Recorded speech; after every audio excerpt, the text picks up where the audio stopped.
Hey everybody, Trey here. Welcome back to another forecast discussion. We are certainly starting April off with a bang in the severe weather department as we have a widespread and intense severe weather event that is expected to take place both today and tomorrow, Monday, April 1st into Tuesday, April 2nd. We're going to focus on today's threat in this video as that is the more pressing threat, of course, and we have a widespread area that is under the gun for today's threat. And then we'll move on at the end of the video toward tomorrow's threat. Still a little bit of uncertainty with tomorrow's threat, so hoping to do a new video tomorrow morning once we have a little bit more clarity on the evolution of the event. To discuss tomorrow's setup. But for now, this is what we have going on. Unfortunately, this is not an April Fool's joke today. We have a very large area under the gun for a pretty intense severe weather risk today. The enhanced risk level 3 out of 5 over a very broad area from the southern plains into the Midwest. Places like North Texas and Oklahoma, parts of Kansas and Arkansas, Missouri, southern Illinois, southern Indiana, northwest Kentucky. All under the gun for that greatest severe weather risk for today in the enhanced orange shaded area here. Places like Dallas-Fort Worth, the entire Dallas-Fort Worth metroplex, under the gun in that enhanced risk. Oklahoma City, Norman, Tulsa, Oklahoma, over toward Joplin, Springfield, Jefferson City, St. Louis, Evansville, Indiana, Louisville, Kentucky, over all the way towards Cincinnati, Ohio, and everywhere in between. So a lot of folks, a lot of population centers under the gun for the greatest severe threat today. Large slight risk surrounds that as well. Level 2 out of 5 extends over toward places like Indianapolis, Charleston, West Virginia, Springfield, Illinois, Little Rock, and down toward Waco, Austin, and San Antonio, Texas in that level 2 out of 5 slight risk. So a lot of folks under the gun today for that severe weather threat, and we have an all hazards threat on the table. The threat for tornadoes, including the threat for some strong tornadoes is apparent today, especially in this yellow hatched area here from far southwest Illinois into central and southwest Missouri to northeast Oklahoma, Tulsa, Springfield, Missouri, Joplin, Jefferson City, St. Louis under the gun for that greatest tornado threat, and the threat for some strong tornadoes today as well. Large 5 and 2% areas surround that. So tornado threat does extend across a very widespread area today.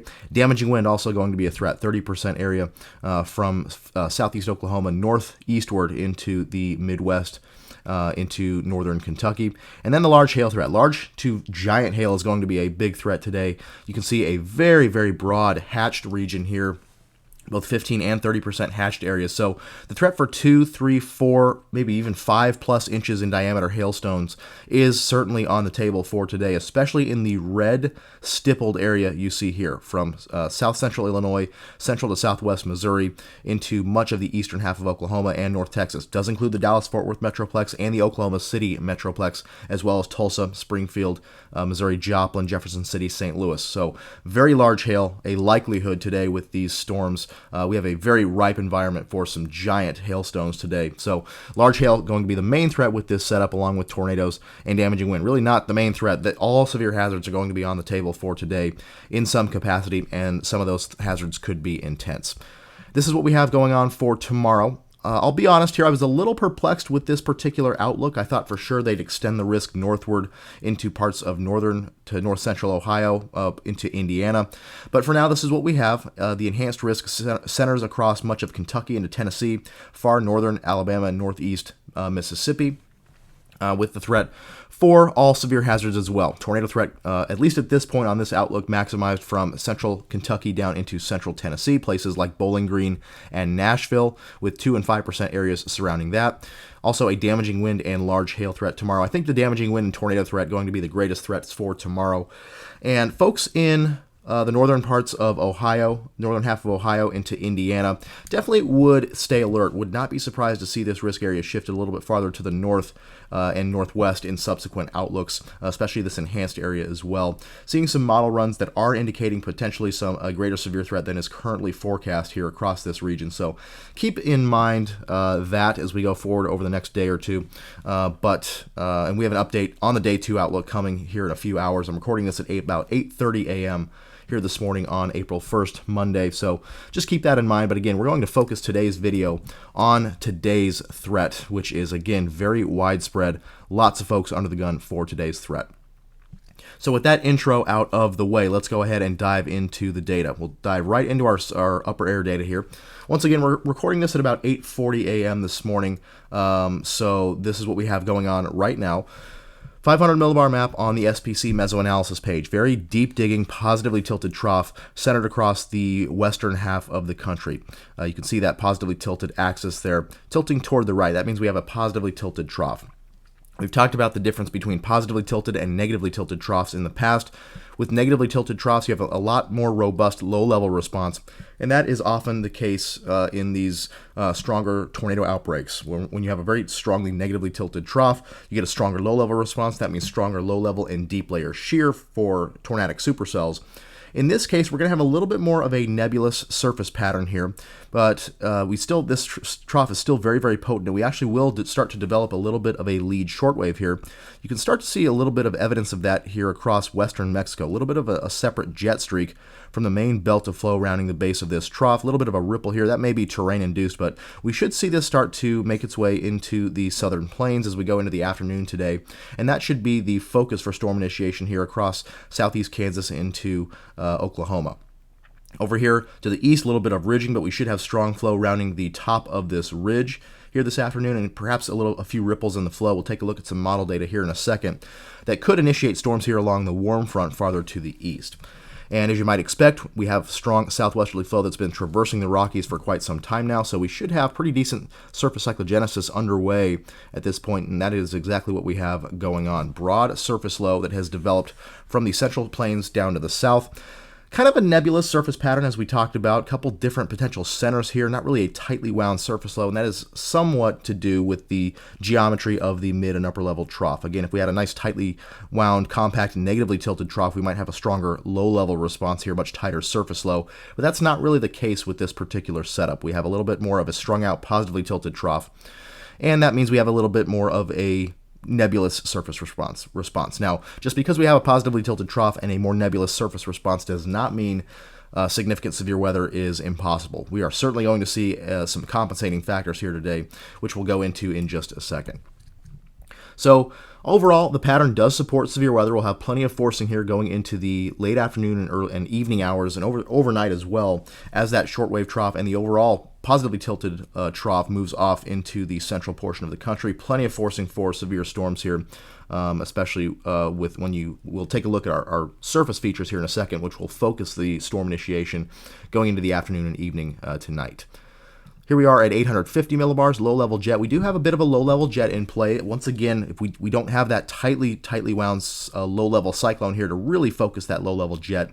But we do have nice southerly to south-southwesterly flow across Kansas, Oklahoma, Texas, 30 to 40, 45 knots of flow or so, helping to really sustain that moisture advection across a broad region of the country. For the last several days, we have not really had any intrusions of cold air, any prior surface low development. So we have had moisture that has been streaming into these regions for quite some time now. So we don't really need this low-level jet this morning to pump that moisture into the regions of interest for today. The past few setups, we've been dealing with a little bit of lackluster moisture, perhaps prior cold frontal intrusions right before the event have really swept that moisture down into the Gulf, and we haven't really had time to get robust moisture into the regions of interest. Well, that has not been the case with this setup. We have had moisture in place for a couple days now.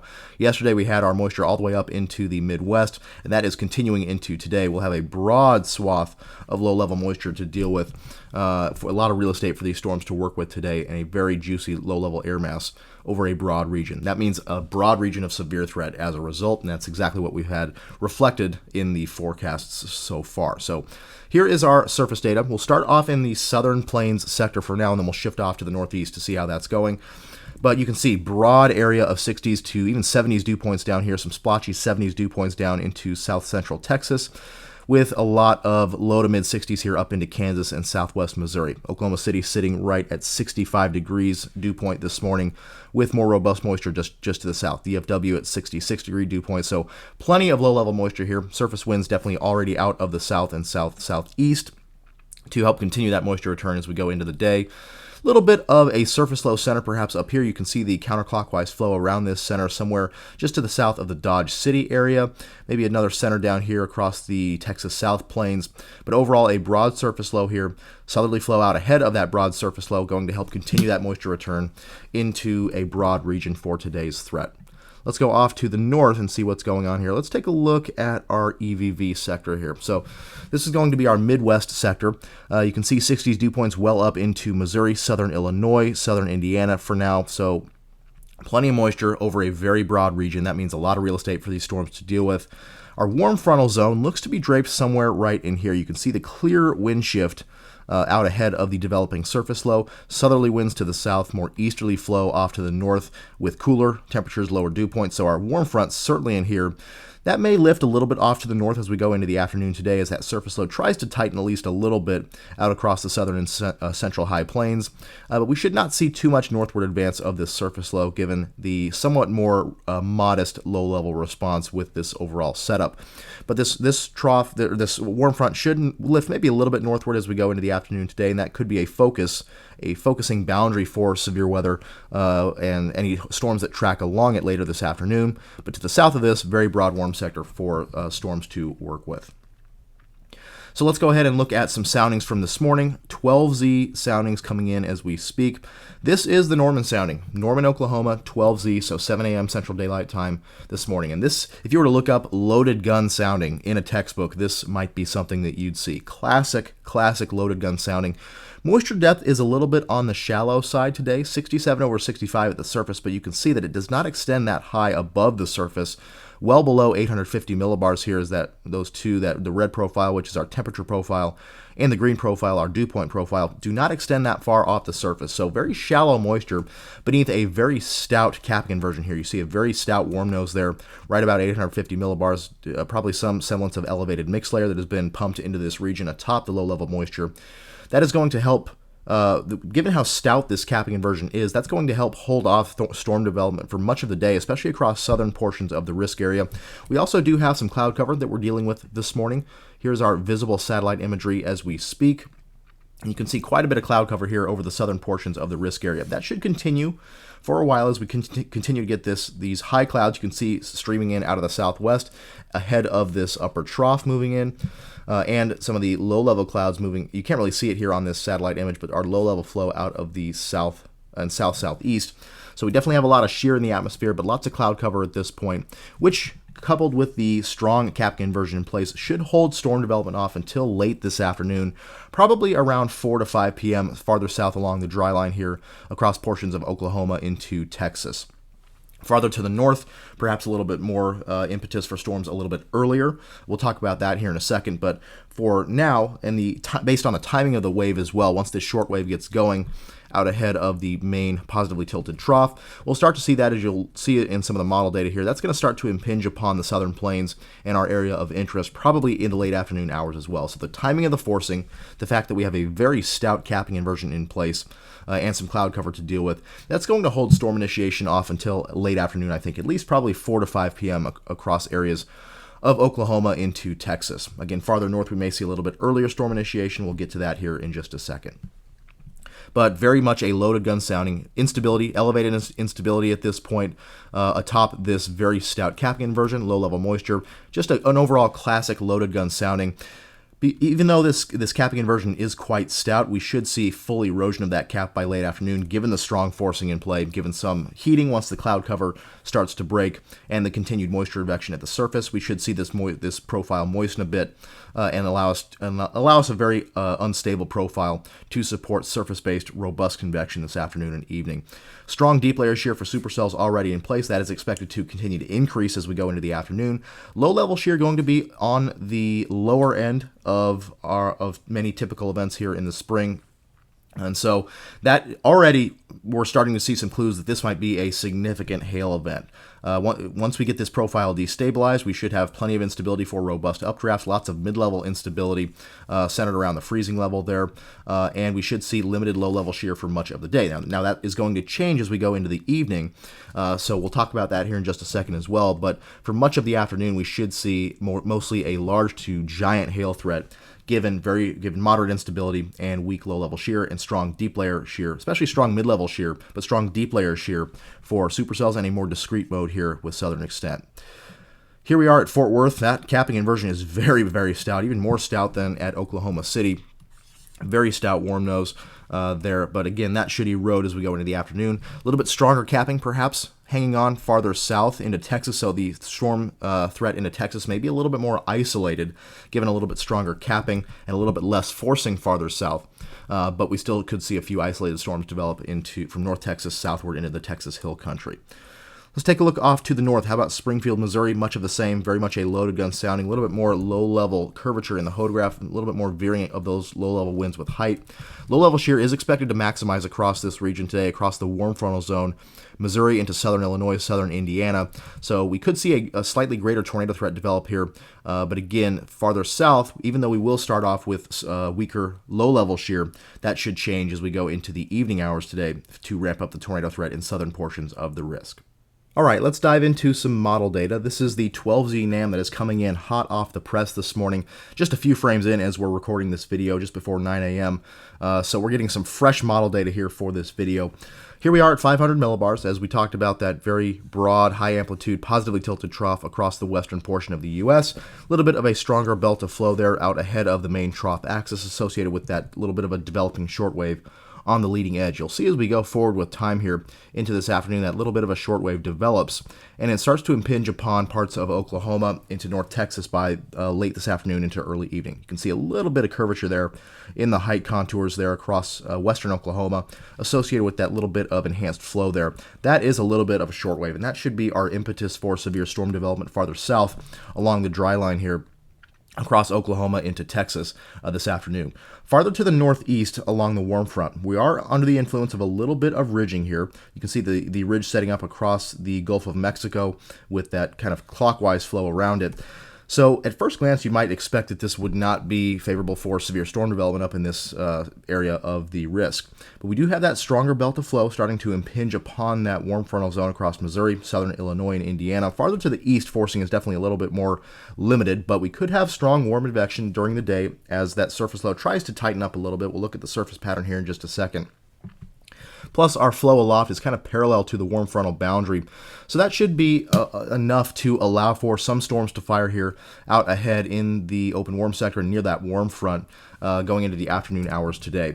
Let's go down to 700 millibars. Just want to see if we have a little bit better of any little short waves popping up. Sometimes it is a little bit better to look at 700 millibars for some short waves instead of 500 millibars. So we'll look here and see if we have anything more of note. We do see clearly that southern shortwave out across Oklahoma and North Texas. So clear forcing mechanism there, timed to initiate storms there probably by the late afternoon hours. A little bit of a shortwave maybe up here as well. Kind of tough. Not much of note here across Missouri, Illinois, into Indiana there along the warm front. But again, given those factors we mentioned earlier, we should have enough for storm initiation by this afternoon. And then once we see that flow start to parallel that warm front, we may have a lot of updrafts start to go along the warm front, and then we'll have our cold fronts starting to surge down from the north, and that will allow for a quick transition to linear mode here, especially across northern portions of the risk area. So a little bit nebulous as far as the forcing mechanisms on the synoptic scale aloft here across the warm frontal zone in areas eastern portions of the risk, but we do have enough there to definitely initiate storms in that environment. So let's take a look at our surface data here. So this is our surface map, 12Z as it was initialized. You can see that broad surface cyclone there across the southern U.S. Maybe a surface low center down there in southern Kansas, just kind of a nebulous surface low at that. It's going to try to do its best to tighten up a little bit there in the Texas Panhandle, western Oklahoma vicinity this evening. And you can really see the frontal boundaries here. So our warm front looks to be draped right there. That's our temperature gradient. And then we have a nice dry line out here ahead of the surface low across central to east central Oklahoma. So we'll have somewhat of a triple point there setting up in northeast Oklahoma or northern Oklahoma. Let's take a little bit of a zoomed in view here of our southern plains sector. So there is our surface low. This is at 7 p.m. Central Daylight Time this evening. Surface low center, a little bit more of a tighter surface low center here developed somewhere in western Oklahoma. Dry line should be out here to the south. You can see the convergence boundary here. Westerly winds across the western Texas portion of the risk, across West Texas in general. And then across the warm sector, winds out of the south. So dry line, probably somewhere in this vicinity. And our warm front, clear to see where our warm front is. That temperature gradient there and our wind shift, pretty clear wind shift.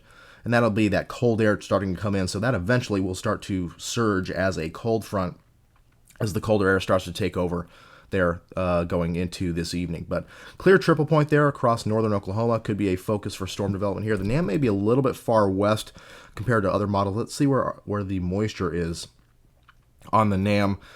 I have a feeling that the NAM is a little bit farther west. So this is what it is right now. Dew points there, your more robust moisture in the blues, your 60s plus dew points. And yeah, that is pretty far west. So that's at 0Z, 7 p.m. tonight. Triple point well off to the west, almost near the Shamrock, Texas area there. So that is pretty far to the west, I think, compared to other models. We'll look at some other models here in a second. Actually, let's take a look right now and see maybe on the WRAP model. Yeah, you can see a big difference there between where that kind of pseudo triple point is, much farther to the east across northern Oklahoma there. So a little bit of model discrepancy here. The NAM is known for having a little bit of a westward bias here, but the overall idea is the same. Somewhere we're going to have our dry line, probably across central portions of Oklahoma here at this point, with a warm front slash kind of, you could call it kind of a cold front later on, but we'll call it the warm front for now, draped off to the northeast across southeast Kansas into Missouri. Here's our Midwest sector at 0Z, 7 p.m. this evening. Clear depiction of the warm front here. NAM has the warm front well to the north across northern Missouri, central Illinois.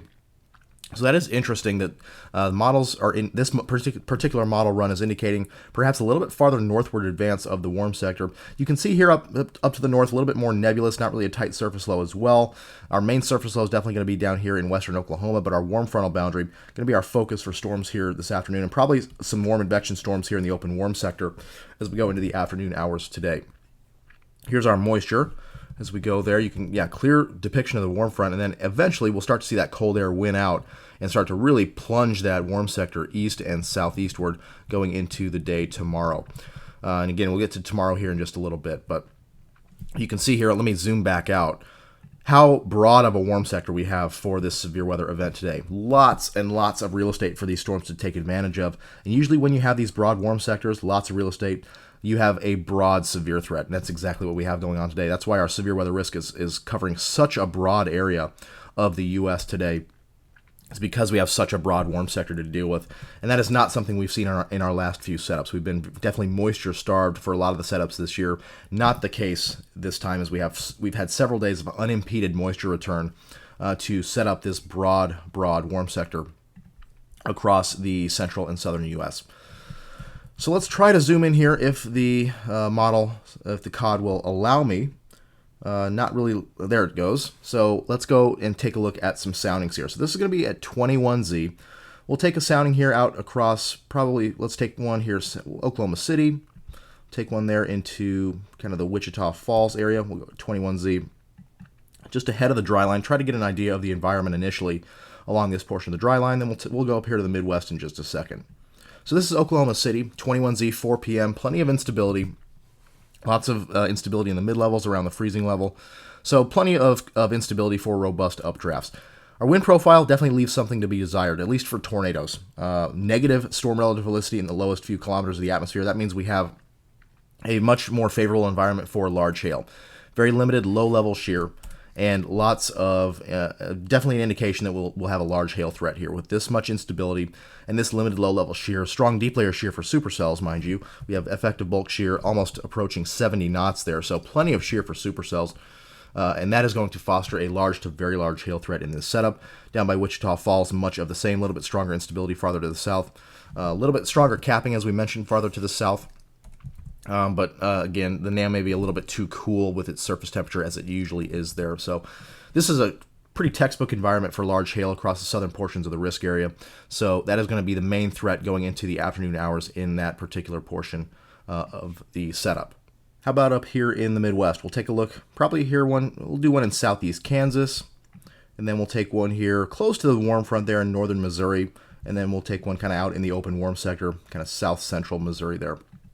So this is southeast Kansas. Again, much of the same. Initially should have more of a large hail threat with these storms across southern portions of the risk area, given limited low-level shear and moderate instability. Up here to the north, that is kind of weird. I think this is just the NAM being the NAM. Would expect a lot more instability up there, but that is definitely something to watch. Let's take a look at another model just to see.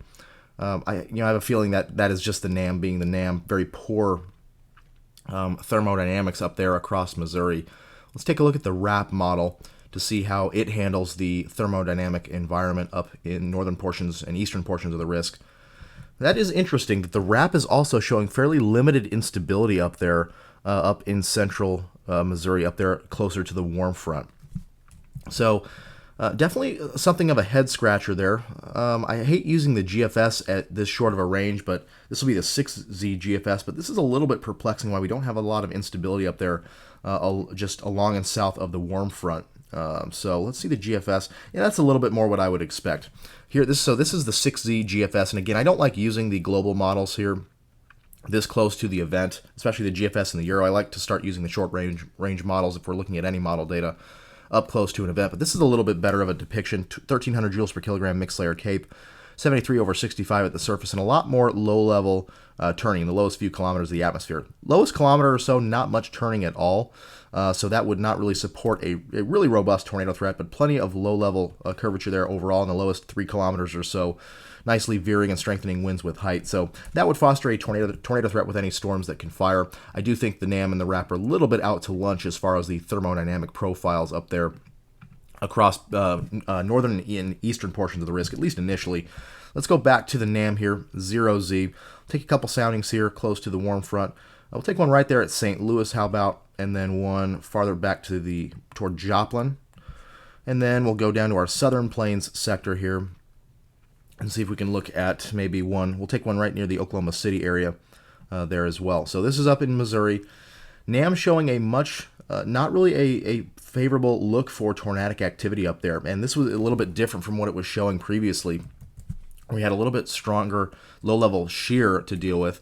This would certainly still favor a large hail threat, robust instability, especially very fat instability around the freezing level. So plenty of instability for large hail, limited low-level shear at this time, even here at 0Z. So that is closer to the warm front. And if any storm can latch onto the warm front, we know that the warm frontal boundary itself can provide enhanced low-level shear. So if any discrete supercell can latch onto the warm front, that would be a much more favorable look for tornadoes there. So out in the open warm sector, maybe a little bit less low-level shear to deal with, and that therefore a large hail threat. That is at Joplin, much of the same.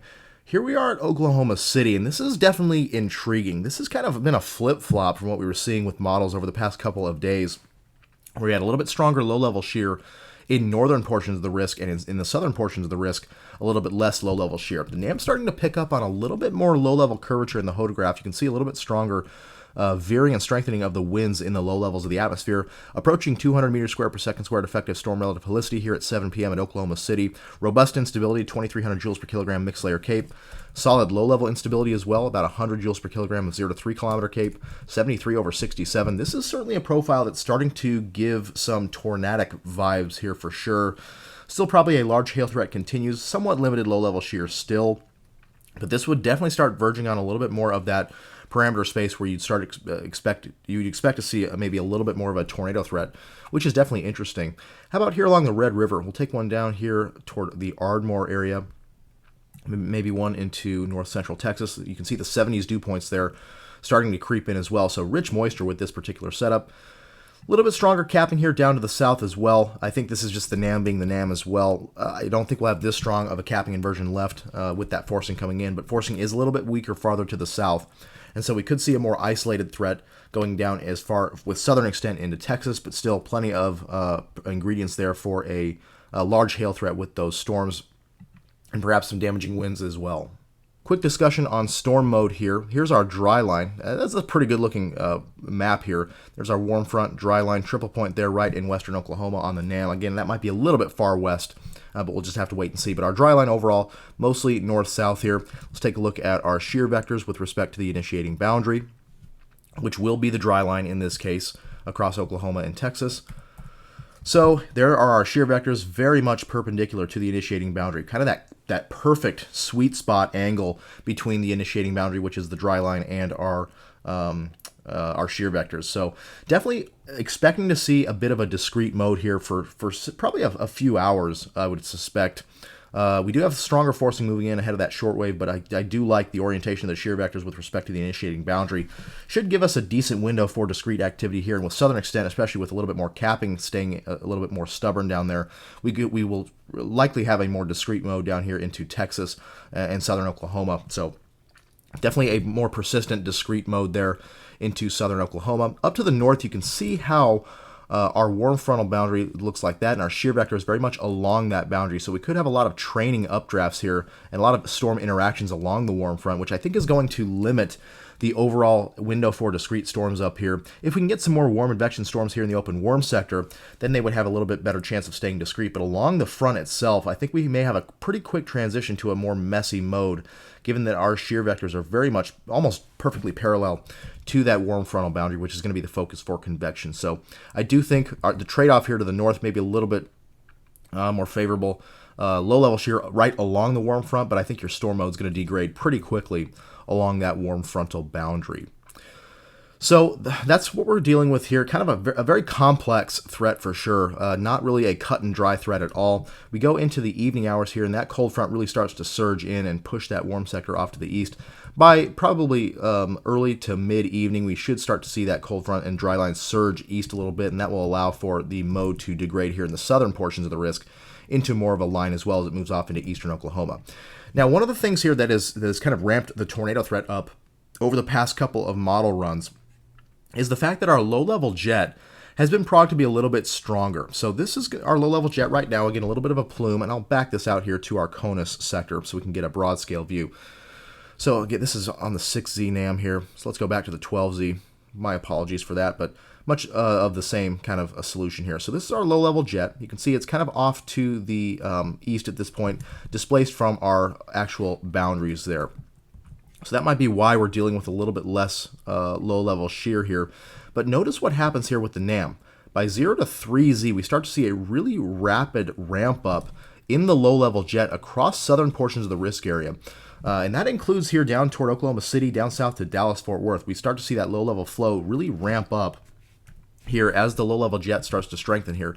And that is why I think we're starting to see a little bit better depiction of some more robust low-level shear in this portion of the risk area. So let's take a sounding here, kind of just east of the Oklahoma City area. I'll take one down here in north central Texas as well. And this is why we're seeing a little bit more concern for a tornado threat developing here, especially as we go toward sunset and just after. So probably that 0 to 3Z time frame, 7 to 10 p.m. here across this region. We're seeing robust instability remain, nice juicy low-level air mass, 2,000 joules per kilogram mixed layer cape, but look at this low-level hodograph. A lot more curvature than what we were seeing earlier on in the day as the low-level jet ramps up. 240 meters squared per second squared effective storm relative helicity. This would certainly favor, at least be a little bit more favorable for tornadic activity as we go into the evening. Now, so if we can have any discrete supercells hanging on into this environment as the low-level jet ramps up, that would start to ramp up the tornado threat as well. So a little bit surprising here that the 10% hatched is a little bit farther to the north. We don't have as much low-level jet here. I assume that will start to spread northward, and it definitely does as we go toward the kind of midnight hour here. Lots of low-level jet there to speak of. They're up in the Kansas, Oklahoma, Missouri kind of triple point. So any discrete storms hanging on in that mode as well will have the threat for some tornadoes and perhaps some strong tornadoes here. So we'll take a sounding right in the middle of that low-level jet plume, and that should be a pretty nice-looking hodograph, I would suspect. So if any discrete storms are hanging on, and again, that's a big if in this environment, I think storm mode with increasing forcing with time, that should start to degrade pretty quickly. But if any discrete supercells can hang on into this environment, this would certainly favor a strong tornado threat. Adequate instability, more than adequate instability with strong low-level shear. A little bit of a weirdness there in the low levels of the hodograph, but plenty of low-level shear to work with. So if any discrete supercells are holding on, that's not going to matter too much. But plenty of low-level shear, 300 plus meters squared per second squared effective storm relative helicity, would start to favor that strong tornado threat there up into parts of northeast Oklahoma, into Missouri. But that is going to be an after-dark threat, and I would not be surprised to see some tornadic activity start to develop out here across southern portions of the risk, south of that 10% hatched area across central and east central Oklahoma into north central Texas, perhaps, going into that area surrounding that time frame surrounding sunset. So all in all, a very complex, severe threat today. There's going to be a lot of storms over a lot of real estate, and we're just a little bit unsure about how things are going to play out. Let's look at some convection allowing models today, and then we'll get into tomorrow's threat real quick to round out the video. This is the 12Z HRRR. So our convection allowing models give us a kind of just an estimate of what we might see going into this afternoon and evening on the radar. Interestingly, we start to see some storms at 18Z here in northern Oklahoma. Not sure how accurate that is. A lot of the previous model runs did not have this. We'll look at some other camps to see if they have this as well. But some initial storms here would foster mostly a hail threat as well. And then we start to see initiation down here along the Red River region into central Oklahoma. Some very robust supercells there. This is at 21Z, so 4 p.m. or so. Storms getting going in that regime. And then we start to see that radar light up across central Oklahoma. Some semi-discrete supercells as well. So this is a very good look, and this is getting toward that time frame when we start to see that low-level jet ramping up here across this region of Oklahoma. So if any discrete supercells are hanging on here, which the HRRR is definitely showing, a couple of discrete supercells there, maybe some embedded supercells up here in northeast Oklahoma, that would certainly foster that tornado threat there farther south than what the 10% hash is indicating. Just for giggles here, let's take a sounding just south of these storms and see what they're showing. And that little bit of convection here, a little bit of convective contamination. Let me try to get a cleaner sounding. We'll go a little bit farther south. That is certainly that's certainly concerning. We'll start to see a nice veering of the low-level winds with height. Nice curvature there in the low levels of the photograph. A little bit of capping here. Don't think that's going to be too much of an issue with the forcing coming in and plenty of low-level moisture return continuing through the evening. So certainly would suspect that if this does come to fruition, these may start to develop a tornado threat as they move into southern and southeast and east central Oklahoma going into the evening, and then we can start to see the mode degrade a little bit moving into Arkansas. Some development down here as far south as the Texas Hill Country, but again, I think with stronger capping and a little bit less forcing down here, we may tend to be a little bit more isolated farther south into Texas. So definitely becoming a little bit more concerned with the Oklahoma and North Texas portion of this risk if we can get this kind of setup to come to fruition. Here we are in the Central Plains sector, same model, or the Midwest sector. We see those storms far to the east along the warm frontal boundary, as far as even into Indiana, Ohio, and Kentucky. And we do see some discrete supercells there. I'm still a little skeptical on these initial supercells forming in northern Oklahoma, but if those do fire, those would have that large hail threat moving into the evening. And then as we said, this portion of the risk moving into southwest Missouri, when that low-level jet really starts to ramp up, those could have, if the mode cooperates, again, here you see a little bit more messy storm mode, but if we have discrete supercells ongoing, that strong tornado threat certainly would start to rear its ugly head there. But the mode will start to degrade eventually as that cold front takes over, and then we move into tomorrow's threat. Let's take a look now at the, how about the ARW model? ARW model, just these cams are just coming in here as we're recording this. So here is the WRF ARW model, Southern Plains sector. So it looks like these storms, this model is starting to fire storms in northern Oklahoma, southeast Kansas as early as 2 to 3 p.m. perhaps, which is a little bit of an interesting development there. And then we have, again, nice robust supercells there along the Red River by about 21 to 22 Z, so 4 to 5 p.m. or so. They maintain a pretty discrete mode for quite a while. That is definitely concerning there. Again, as that low-level jet ramps up, we'll take a sounding here on the ARW, see what it is showing. Actually, it's showing the GDPS here. I think that is a pivotal quirk. But discrete supercells into an environment in which we assume the low-level jet is strengthening, definitely a cause for concern there across this region. You can see on this particular model, much less activity farther south into Texas, given that little bit less forcing and capping. But I think we will see a little bit more convection than this, probably something in between the HRRR and the ARW model here, as far as convective coverage into Texas. But the hotspot does look to be that southern Oklahoma corridor and perhaps into northeast Oklahoma, southeast Kansas. Again, these early supercells will foster more of a large hail threat given limited low-level shear. But eventually, if we can have discrete supercells hanging on in this environment, widespread environment across this region, that strong tornado threat will start to materialize. ARW model in the Midwest. Same model here in the Midwest. We do see some evidence of discrete supercells here into Illinois and Indiana along the warm front, and then some additional convection up there. You can see it's quite messy there across that region of Missouri into Illinois, and then additional development back to the southwest with time.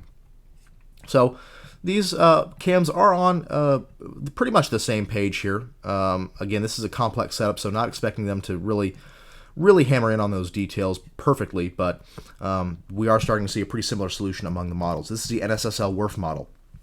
So that initial convection, northern Oklahoma, southeast Kansas, with that hail threat. Then we start to see those supercells fire in southern Oklahoma. This is a little bit of a wonky run here, but it does have storms firing by about 4 to 5 p.m. right there in that Wichita Falls vicinity, moving into southern Oklahoma, right along the Red River, with additional development back to the southwest with time. Then we go to the Midwest. Once again, some supercell activity well out to the east along the warm front, south central Illinois. All the models seem to be pinpointing that region, with some discrete supercell activity back here into central Missouri. So again, if any discrete supercells can latch onto the warm front, that would certainly be a tornado threat there, especially going on as the low-level jet ramps up into this evening. But a little bit more of a messy solution there with the NSSL WRF model. And this overall setup, again, is complex, so not expecting the cams to really handle this all that well, but it does give us at least an idea of what we might see going into this afternoon and evening. All right, let's touch real quick on tomorrow's threat. Again, I do plan on being back tomorrow morning with a new video discussion on the threat for tomorrow, as we'll have a little bit more clarity on the overall progression of tonight's event, which is going to have an impact on tomorrow's event. But let's just touch real quickly on tomorrow's threat. So we'll start this evening and go into tomorrow. This is the NAM at 500 millibars.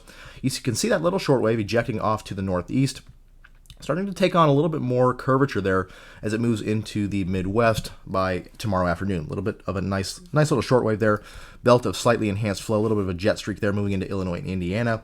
Would suspect that ahead of that would be our main portion of main area for severe storm development, as well as along the cold front trailing to the southwest as the positively tilted trough as a whole moves off to the east. So plenty of forcing for ascent, especially in that region of the Midwest, and that's why I thought they would increase the probabilities a little bit farther north in this setup. You can see here on the surface map that the surface low is going to be pretty strong up there. As that upper level trough starts to take on a little bit more curvature, we'll start to see a little bit better surface low develop as we go into the day tomorrow. You can see that much tighter surface low develop up there into the Midwest. Here we are at 4 p.m. Central Daylight Time tomorrow. I'll zoom in here on our Midwest sector. And that is a pretty classic look there. Nice, tight surface low center, cold front trailing down to the southwest. Warm front clearly off here to the east. So the NAM is depicting a little bit, a pretty far northward advance of the warm sector. And so we should have plenty of air mass up here into the eastern half of Indiana, into Ohio for a severe threat tomorrow. And again, that is not quite reflected yet in the SPC outlook. They only have a low-end risk for those regions, but I would not be surprised to see that risk extended northward here, as we should have a favorable warm sector this far north. And to confirm that, let's take a look at our low-level moisture. Here we are at 4 p.m. tomorrow. Plenty of moisture here ahead of the surface low. 60s dew points, even mid-60s dew points here on the NAM up into Indiana and Ohio. So plenty of moisture to deal with. And again, a broad warm sector down to the south as well ahead of the cold front should foster a low-end severe threat with southern extent. But our main forcing is going to be up here into the Midwest and Appalachians ahead of that little shortwave and surface low. So I've seen a lot of chatter on social media about how it's looking like a pretty robust event up here across this region, and that is going to all be dependent on storm mode. You can see how fast the cold front is moving, and the cold front is going to be our initiating boundary. It looks like. Look at how fast that cold front is surging. That's going to be your westernmost boundary here, trailing south and southwest from the surface low. That is really hauling butt there going into tomorrow afternoon. So I do think the frontal forcing is going to be strong, and I think that will tend to overwhelm the discrete supercell threat and transition into more of an MCS threat as we go into the day tomorrow. That's, I think, why they've held off on probabilities here. Now, there still should be plenty of ingredients to work with for a damaging wind and tornado threat. Let's take a couple soundings here. We'll take one from eastern Indiana. And again, don't focus so much on the overall positioning of these features. Could be a little bit farther east, could be a little bit farther west, somewhere in between. We just don't know yet, and that's why we'll try to be back tomorrow morning with a video update. But here we are, eastern Indiana. And this is a pretty potent look, and that's why I thought they would extend the risk area farther north, perhaps the tornado risk here. Plenty of instability, 2,000 joules per kilogram mixed layer CAPE. And this is a pretty classic hodograph for the kind of Midwest region. Not a ton of turning in the low levels of the atmosphere, but plenty of speed shear, changing of the wind speeds with height. You can see at the surface there, we have about 20-25 knots or so, increasing to about 50 knots there, a kilometer off the surface. So plenty of speed shear. So not a ton of curvature in the overall hodograph, but plenty of speed shear, leading to about 250 meters squared per second squared effective storm relative helicity. Would favor a tornado threat with any storms up there near the surface low. But again, storm mode is going to modulate the overall robustness of the tornado threat And I think, again, with such strong forcing, both along the front and with that stronger shortwave aloft, we probably will see a quick transition to a linear mode fairly quickly in this setup. But overall, tornado threat does exist here across these regions where our 10% area is on the SPC right now. We'll take a look there just north of Bowling Green, Kentucky. Should see many of the same ingredients there. And again, very strong shear, strong low-level shear, a little bit more curvature there in the shear, but plenty of speed shear to deal with. 330 meters squared per second squared effective storm relative velocity, plenty of instability. But again, I think storm mode is going to preclude a more widespread long track tornado event. But we could see a strong tornado or two come out of this. Would not be surprised to see them upgrade to 10 hatch. But I think the main change with the upcoming outlooks will be to increase the threat a little bit farther to the north than what it is now. But I would like to remind folks to just kind of take a step back. This is one model. I know the cams might be on a little bit of a discrete mode up here, but the meteorology, I think, says that the storm mode is going to be a little bit messy and therefore will preclude a greater event, even though we will have that plenty of threat of damaging winds and tornadoes here along the setup. Farther to the south, down here, we'll start to lose that favorable shear going into the closer to the main positively tilted trough. We do still have plenty of shear down here for maybe a tornado threat down into kind of the northern Alabama, northern Mississippi, southern Tennessee corridor. But the farther south you go, the less favorable the environment gets. And so with southern extent, you see the risk area drop off a little bit. But that main region, that enhanced risk area, central Tennessee, central to eastern Kentucky, and I do think eventually here parts of central and Indiana and Ohio, we'll see that greatest threat for a few tornadoes, perhaps a strong tornado, but I think the storm mode will be more of a linear mode and therefore will preclude a greater event on Tuesday. But so that was just a quick overview. We'll again try to be back tomorrow morning with another update on the overall setup. But that's what we have going on for now. Very complex severe weather setup. Many folks going to see severe storms today with an all hazards severe threat. Once again, this is what we have for now. I do want to mention, I forgot to mention this earlier, but in their morning outlook, the SPC did mention the potential for an upgrade to moderate risk driven by hail. You can see here a hail moderate may become necessary in this region, which is going to be the North Texas, Red River area northward into northeast Oklahoma.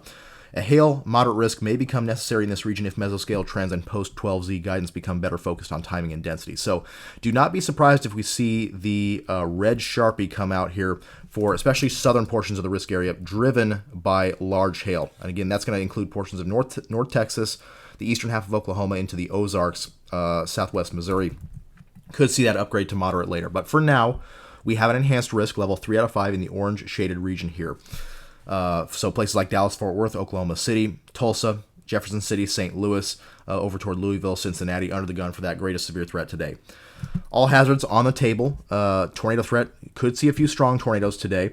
And again, that's up here in the northern portions of the risk. That's going to all depend on storm mode. I do think in the southern portions of the risk area, we will have a tendency for a little bit greater coverage of discrete supercells, a little bit greater window for discrete supercells, moving into the southeast quadrant of Oklahoma later on. So perhaps we could see this extended southward, this 10% hatch extended southward, but I do think there is going to be a tornado threat as the low-level jet ramps up towards sunset across this portion of Oklahoma Central to southeast Oklahoma, and then the risk will shift, pending storm mode, of course, as the low-level jet really starts to ramp up between about 10 p.m. and midnight or so up in this 10% hatched area. So tornadoes going to be a threat as we go later on in the event, with large hail being the main threat for most of the day. Large to giant hail. Could see some 4 or 5+ inch hailstones come out of this setup. And again, we could see increases in hail probabilities with subsequent outlooks. But large risk for significant severe hail all the way down into the Texas Hill Country. But the main hail threat is going to focus from the Midwest, south central Illinois, central to southwest Missouri, into much of Oklahoma and North Texas, going to focus that really large to giant hail threat today, and damaging winds going to be a threat as well. So that's going to do it for this video. Thanks for watching, and we'll see you in the next one.